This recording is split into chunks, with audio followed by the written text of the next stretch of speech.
सबसे ज्यादा मतदान करने वाले लोगों की संख्या और इन सब के समक्ष, सारे मीडिया के समक्ष ये कहना कि अगर मतदाता सूची में आपका नाम एक बार और है तो आपने 2 बार मतदान किया होगा और कानूनी अपराध किया होगा, हलफनामा देना होगा या देश से माफी मांगनी होगी। अगर 7 दिन में हलफनामा नहीं मिला तो इसका अर्थ ये सारे आरोप निराधार हैं। हमारे मतदाताओं को यह कहना कि वो फर्जी हैं, इसके ऊपर जो भी इस बात को बोल रहा है उसको माफी मांगनी चाहिए। कि जहां तक मतदाताओं की बात है, हिंदुस्तान में 60% से ज्यादा वोटिंग होती है। जो दुनिया के बड़े बड़े जनतंत्र जिसके लिए सोच सकते हैं, दुनिया का सबसे बड़ा जनतंत्र है भारत। दुनिया का सबसे बड़ी मतदाता सूची हमारे पास है, लगभग 90 करोड़ से 100 करोड़ के बीच में। सबसे बड़ी मतदाता सूची, सबसे बड़े चुनाव कर्मियों की फौज, सबसे ज्यादा मतदान करने वाले लोगों की संख्या और इन सब के समक्ष, सारे मीडिया के समक्ष ये कहना कि अगर मतदाता सूची में आपका नाम एक बार और है तो आपने 2 बार मतदान किया होगा और कानूनी अपराध किया होगा, और मेरे सारे मतदाताओं को अपराधी बनाना और चुनाव आयोग शांत रहे, संभव नहीं। हलफनामा देना होगा या देश से माफी मांगनी होगी, तीसरा विकल्प नहीं है। आपके माध्यम से मैं यह भी कहना चाहता हूं, अगर 7 दिन में हलफनामा नहीं मिला तो इसका अर्थ ये सारे आरोप निराधार हैं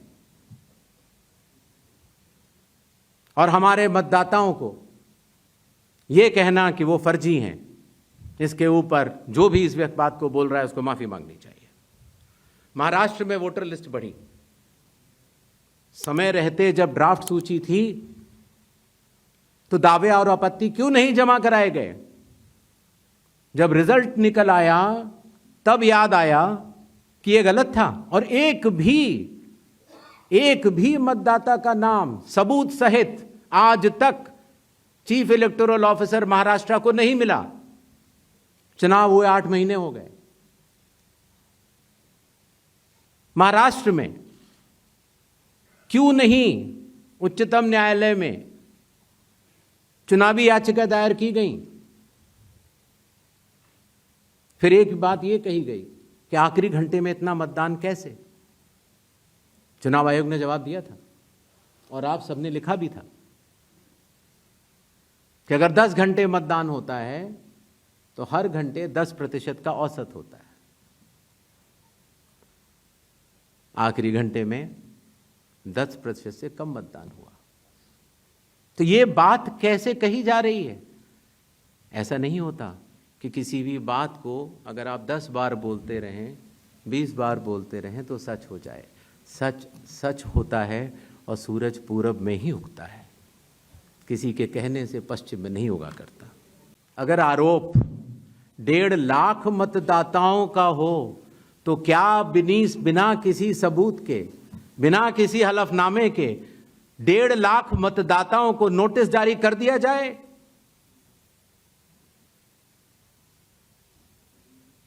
क्या यह न्याय संगत होगा? कानून में न प्रावधान है, न कोई शपथ पत्र है, न कोई एविडेंस है, न कोई सबूत है, तो क्या 1.5 लाख नोटिस जारी करके उन मतदाताओं को एसडीएम के दफ्तर में बुलाया जाए और यह कहा जाए कि आप फर्जी हैं? क्या मतदाता चुनाव आयोग से यह नहीं पूछेगा कि आपके पास क्या सबूत है? आज भी आपके मीडिया में चल रहा है, जितने नाम लिए गए सब एक एक करके सामने आ रहे हैं। और अगर चुनाव आयोग ने उनको नोटिस दिया होता तो हमारी साख गिरती कि बढ़ती? किसी ने सवाल पूछा था तो मैंने सोचा बतलाता चलूं। बिना किसी सबूत के किसी भी वैलिड मतदाता का नाम नहीं कटेगा। चुनाव आयोग हर मतदाता के साथ चट्टान की तरह खड़ा हुआ है। अगर कोई सोचता है कि एक पीपीटी देकर जो कि चुनाव आयोग के आंकड़े नहीं हैं। चुनाव आयोग ने मतदाता सूची जरूर दी है, लेकिन पीपीटी में गलत तरीके से एनालाइज करना, गलत आंकड़े देना और यह कहना कि पोलिंग ऑफिसर ने कहा है कि इस महिला ने 2 बार वोट दिया है, इतने संगीन विषयों पर बिना हलफनामे के चुनाव आयोग को काम नहीं करना चाहिए। यह संविधान और कानून दोनों से विरुद्ध में होगा। और यह भी मैं आपको बतलाना चाहता हूं कि यह सवाल जो आया था ट्रस्ट, मैंने आपको पहले भी कहा था कि जहां तक मतदाताओं की बात है, हिंदुस्तान में 60% से ज्यादा वोटिंग होती है। जो दुनिया के बड़े बड़े जनतंत्र जिसके लिए सोच सकते हैं, दुनिया का सबसे बड़ा जनतंत्र है भारत। दुनिया का सबसे बड़ी मतदाता सूची हमारे पास है, लगभग 90 करोड़ से 100 करोड़ के बीच में।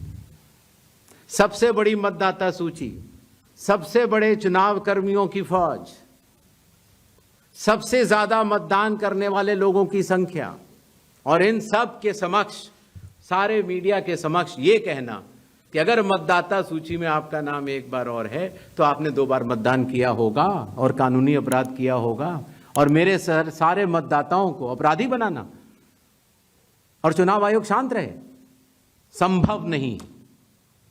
हलफनामा देना होगा या देश से माफी मांगनी होगी, तीसरा विकल्प नहीं है। कानून के अनुसार अगर समय रहते मतदाता सूचियों में त्रुटियां साझा न की जाएं, मतदाता द्वारा अपना प्रत्याशी चुनने के 45 डेज के भीतर माननीय उच्च न्यायालय में चुनाव याचिका दायर न की जाए और फिर वोट चोरी जैसे गलत शब्दों का इस्तेमाल करके जनता को गुमराह करने का असफल प्रयास किया जाए,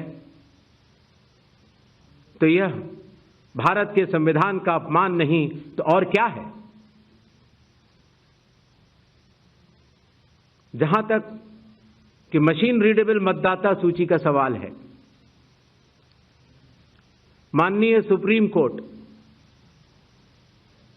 2019 में ही कह चुका है कि यह मतदाता की निजता का हनन हो सकता है।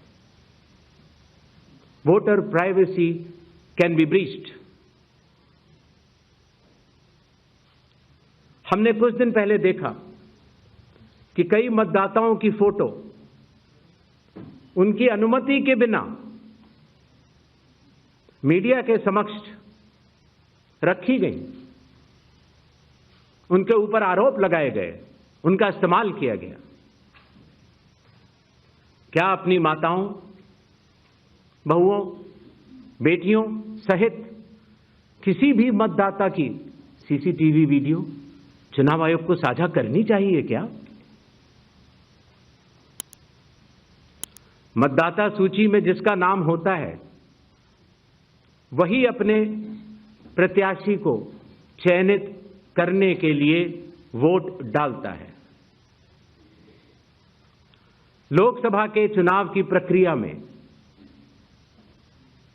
1 करोड़ से भी अधिक कर्मचारी, 10 लाख से भी अधिक बूथ लेवल एजेंट्स, 20 लाख से भी अधिक प्रत्याशियों के पोलिंग एजेंट्स चुनाव के लिए कार्य करते हैं। इतने सारे लोगों के समक्ष इतनी पारदर्शी प्रक्रिया में क्या कोई भी मतदाता वोट की चोरी कर सकता है? सबसे पहले चुनाव आयोग मतदाताओं के नाम एक संदेश देना चाहता है। भारत के संविधान के अनुरूप भारत का हर नागरिक जो 18 वर्ष की आयु पूरी कर चुका हो, उसे मतदाता अवश्य बनना चाहिए और मतदान भी अवश्य करना चाहिए। आप सभी जानते हैं कि कानून के अनुरूप हर राजनीतिक दल का जन्म चुनाव आयोग में रजिस्ट्रेशन से ही होता है। तो फिर चुनाव आयोग उन्हीं राजनीतिक दलों में भेदभाव कैसे कर सकता है? चुनाव आयोग के लिए न तो कोई विपक्ष है, न तो कोई पक्ष है, सब समकक्ष हैं। चाहे किसी भी राजनीतिक दल का कोई भी हो, चुनाव आयोग अपने संवैधानिक कर्तव्य से पीछे नहीं हटेगा। कुछ मतदाताओं द्वारा दोहरे मतदान के आरोप लगाए गए, सबूत मांगने पर जवाब नहीं मिला। ऐसे मिथ्या आरोपों से न तो चुनाव आयोग डरता है और न ही कोई मतदाता। जब चुनाव आयोग के कंधे पर बंदूक रखकर भारत के मतदाताओं को निशाना बनाकर राजनीति की जा रही हो, तो आज चुनाव आयोग सबको स्पष्ट करना चाहता है कि चुनाव आयोग निडरता के साथ सभी गरीब, अमीर, बुजुर्ग, महिला, युवा सहित सभी वर्गों और सभी धर्मों के मतदाताओं के साथ बिना किसी भेदभाव के चट्टान की तरह खड़ा था, खड़ा है और खड़ा रहेगा। चुनाव आयोग जो कि एक एक मतदाता को ढूंढकर उसका वोट डलवाता है। आपको पता है, अरुणाचल प्रदेश का एक गांव है मालेगांव, जहां सिर्फ एक मतदाता बहन के लिए पूरा चुनाव आयोग 2 दिन तक ट्रैकिंग करके जाता है और उनका वोट लेके आता है। वही चुनाव आयोग जो गिर फॉरेस्ट के पीछे एक महंत हैं, उनके लिए 1.5 दिन की ट्रैकिंग करने जाता है, पूरा वोट बूथ बनाता है और वोट लेके आता है। उस कर्मठता से, और आज से नहीं 75 सालों से, उस विरासत से, कर्मठता से कार्य करने वाले चुनाव आयोग के ऊपर अगर निराधार आरोप आप मतदाता सूची और मतदान को मिला के और जनता के सामने अगर ये कहें कि चोरी हो रही है, तो ये गलत बात है। जनता सब समझती है। किसी व्यक्ति के अगर 2 जगह वोट भी हों तो भी वो एक ही जगह वोट करने जाता है। 2 जगह वोट करना कानूनी अपराध है। और अगर कोई भी व्यक्ति ऐसा कहता है तो सबूत तो चाहिए। सबूत मांगा था, मिला नहीं। इसी तरीके से जिन लोगों के पास घर नहीं होता, आप लोग भाग्यवान हैं, कई लोगों के पास घर नहीं होता लेकिन उसका नाम भी मतदाता सूची में होता है। और उसका पता क्या दिया जाता है? उसका पता वो जगह दी जाती है जहां वो व्यक्ति रात को सोने आता है, कई बार सड़क के किनारे, कई बार पुल के नीचे, या कई बार लैंप पोस्ट के किनारे। और फिर अगर ये कहा जाए कि वो फर्जी मतदाता है, ये हमारे गरीब मतदाताओं, बहनों, भाइयों और बुजुर्गों के साथ एक बहुत बड़ा खिलवाड़ है। 0 नंबर। आपको पता है इस देश में करोड़ों लोगों के घरों के पते के आगे 0 नंबर है। क्यों? क्योंकि पंचायत, म्यूनिसिपैलिटी, जिस घर में वो रहते हैं उन्होंने उनका नंबर नहीं दिया। शहरों में अनऑथराइज्ड कॉलोनीज हैं जहां उनको नंबर नहीं है, तो वो अपने फॉर्म में क्या पता भरें? तो चुनाव आयोग के निर्देश कहते हैं अगर ऐसा कोई भी मतदाता इस देश में है, चुनाव आयोग उसके साथ खड़ा है और उसको नोशनल नंबर देगा। और चूंकि कंप्यूटर में जब उसको भरते हैं तो वो 0 दिखता है। इसका अर्थ ये नहीं है कि वो मतदाता नहीं है। मतदाता बनने की शर्तों में आपका पता इतना अनिवार्य नहीं है जितनी कि आपकी नागरिकता और आपके 18 वर्ष की आयु पूरा होना और जितना कि आप उस बूथ के आजू बाजू में रहते हैं। इन अनिवार्यताओं के तहत ही आपका वोट बनता है।